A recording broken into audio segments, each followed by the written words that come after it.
projet de la prévention de la désinsertion professionnelle, il vient de plusieurs constats. Le premier, sur le plan national, il y a des directives pour aller vers la prévention de la désinsertion professionnelle. On a sur le centre Louis-Pierre Quint et l'UGCAM du Nord-Est une expérience dans la réadaptation professionnelle depuis 1956. Et puis on a fait une expérience avec les médecins du travail pour voir si les bilans de capacité pouvaient apporter quelque chose ou pas au niveau de la médecine du travail. On a donc fait un sondage auprès des médecins traitants pour savoir leurs besoins. Ils nous ont répondu que des bilans de capacité à visée professionnelle étaient importants pour eux, comme les bilans biologiques ou les bilans de radiologie qui sont faits. On a donc conçu une expérimentation qui va durer 2 ans avec le soutien des différents services de l'assurance maladie, caisse primaire, CARSAT, pour essayer d'apporter un soutien aux médecins traitants avec des bilans de capacité faits par des paramédicaux.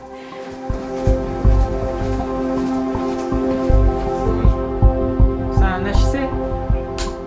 Au centre Pierre Quint, on étudie au niveau des staffs médicaux qui ont lieu toutes les semaines, les demandes qui nous sont envoyées ou adressées par les médecins traitants. Pour la plupart, les demandes sont liées à une problématique professionnelle.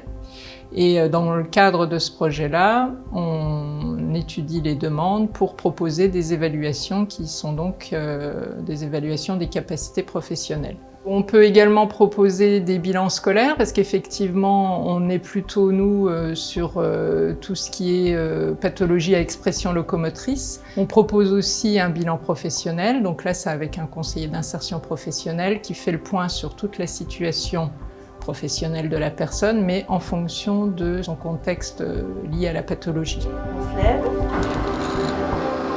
Avec la fin de la plage. Okay. Les patients qui rentrent en soins dans un service de SSR doivent avoir une consultation médicale pour fixer le diagnostic et les objectifs. À partir de là, les paramédicaux font des bilans de capacité avec un diagnostic paramédical pour établir le type de soins qu'ils vont apporter. Donc les bilans de capacité sont très variés. Ça peut être aussi bien sur des ports de charge, des bilans fonctionnels de l'épaule, de la main, du rachis, des bilans scolaires, des bilans même d'activités professionnelles très spécifiques pour voir par exemple au niveau de l'endurance ou des gestes répétitifs.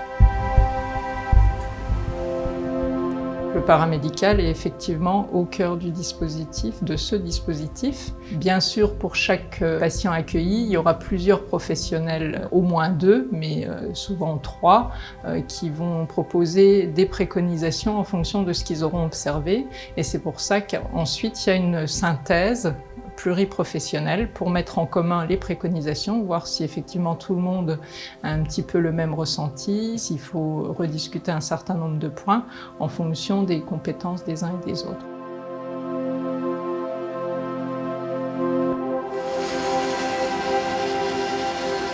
Par rapport à la communication autour de ce dispositif, il est prévu une formation des DAM, donc des délégués médicaux de l'assurance maladie, qui eux-mêmes vont ensuite transmettre les informations auprès des médecins traitants.